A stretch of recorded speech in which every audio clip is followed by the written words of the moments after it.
So now we go into SQL Server Management Studio and restore the AdventureWorks database. So I'm just going to connect first to the server.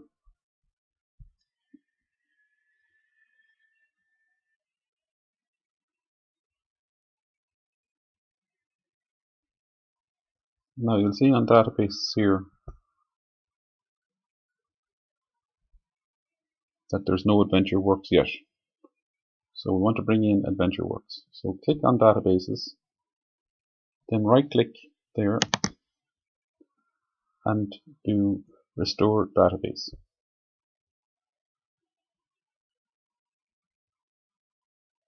Then we click on device here and then the three dots. Click on that. Then we click on add.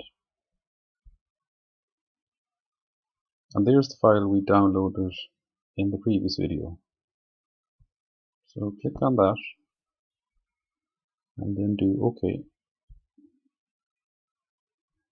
And that's there now. Do OK.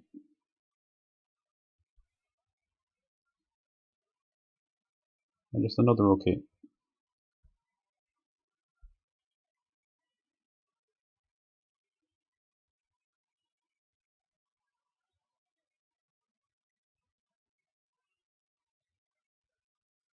So it's restored successfully.